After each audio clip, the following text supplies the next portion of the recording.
Hi, welcome to Brady's Blunders, where I show you the mistakes in my games, hoping you don't make the same ones in yours. And today's episode is a little bit less of a Brady's Blunder and more of a Ain't It Cool type episode. And actually, I'm doing this by request. I didn't intend to make this episode, but yeah, some nice people said, hey, do it anyway. So I will. All right, this is the same game as the previous video. And that's where I got a disadvantage in the upper left.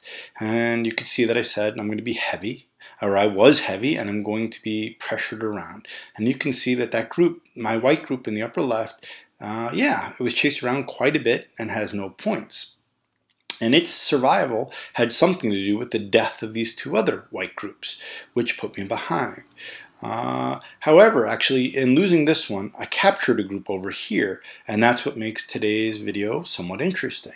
So here's the start. And actually, my next move is the true Brady blunder because I didn't take Sente when I could have. I just extended here to connect home, but it turns out I could have played here, which would be Sente. Right? Black would have, if black doesn't answer, then I'm going to save these 4 stones and I'm totally safe. So black has to answer, and I don't really have to worry about the cut so much. I'll be able to connect through no matter what happens. So therefore I have Sente.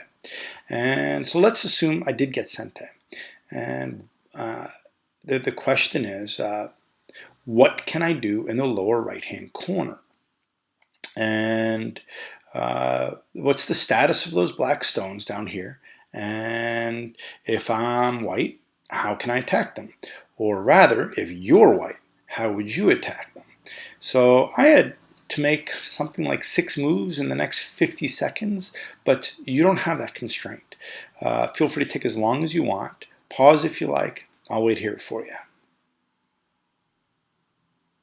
So the first idea I want to communicate is, in a real world life and death problem, is start from the outside. And this is something we kind of don't learn because so many sumego problems start from the inside. You know, the answer to a lot of sumego is find the key point inside that's going to allow you to collapse the opponent's shape. But in real world Go problems, often the best way to start when you're attacking a group is to start from the outside. So let's start there. And with this exact shape, plus a few more stones on the outside, white's got a great endgame play, and that's right here. Black answers, white captures, and the reason it's a cool endgame play is because it's Sente. Black must answer. But this answer makes the group totally and completely alive. So while it might be a good endgame play regularly, it's the wrong answer here. So this regular outside play doesn't work. What about this diagonal move here? Well, black's just going to drop or descend there. And again, the corner area is too big to expect it to die. So that's not the right approach either. All right, so the regular outside moves fail. What else can we do? And there's a move that I'm sure is screaming out at a whole lot of you, and that is right here. And yep, this is definitely a vital point. And the reason is if black doesn't defend and then white gets to capture there, there's just not enough space for black. So black has to answer, and what this means is that white got this stone inside on a really important spot for free and in Sente. So that's pretty cool. All right, but now if white plays here, that same diagonal move from the outside, again, black's going to be fine if he just descends like this. And what else could white think about? Well, if white plays like this, then again, black can just descend, and white's going to die. So, not quite good enough, but it lets me introduce a second important topic. And that is the enemy's key point is my own, right? I said that when white played here, black answered this way. And when white played here, black answered this way. So what if white just plays there instead? and it's pretty cool. Now, one of the cool things about this move is that if it lives, this is no longer an eye because white is on on 2 eye points. So it takes away that as an eye. So that's a good place to start. And as a matter of fact, if black just defends this way, when white pulls back, black is already dead. So black may think that if he plays here that A and B are mi, but they're not. Because if white plays this and black makes the second eye like this, then white can just connect out this way. So black's dead. All right, so black can't defend this way and has to defend the other way. Okay, well, when white comes this way, if black defends this cutting point, then white can just cut here, and black doesn't have enough space to win. And anywhere he plays, white's going to be able to destroy the 2 eyes.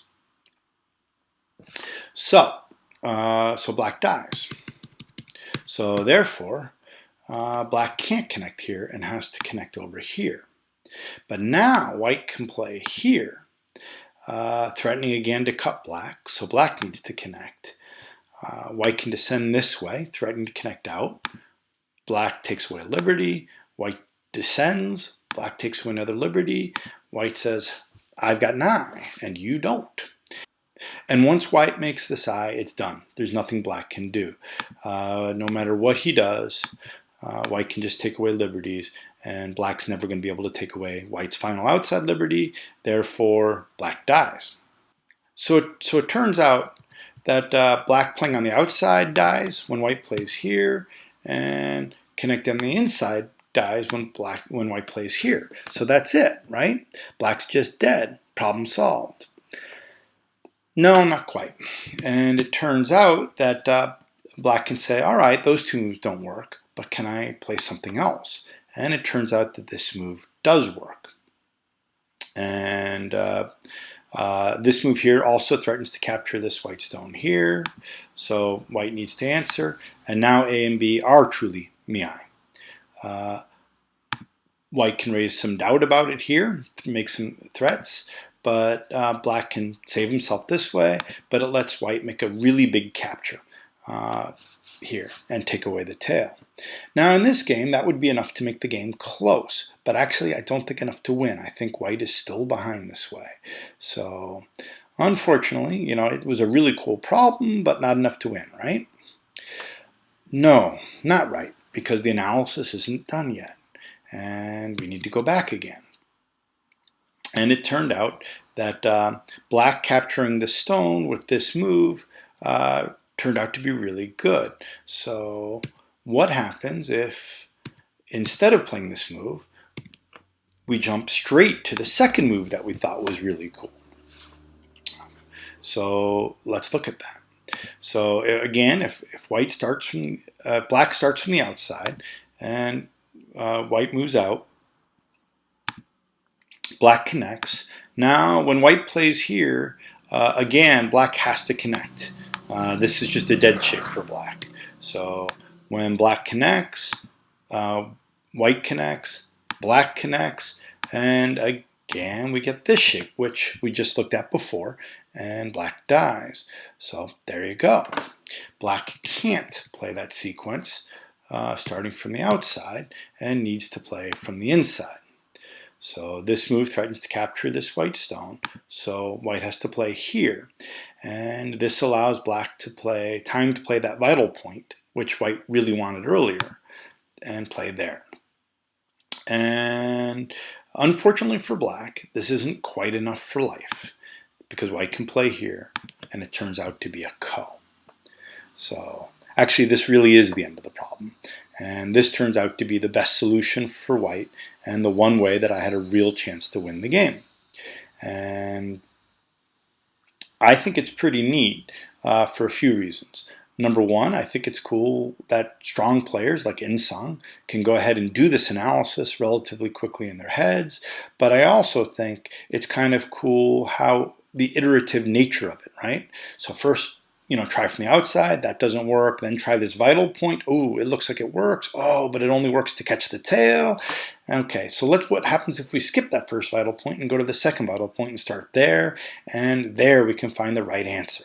And showing the thought process that the strong players go through when they try to solve a life and death problem like this is pretty cool. Anyway, I want to thank Insang for showing it, and the viewers of Brady's Blunders for requesting to see the solution. So thanks very much for watching. I'll see you next time. Bye-bye.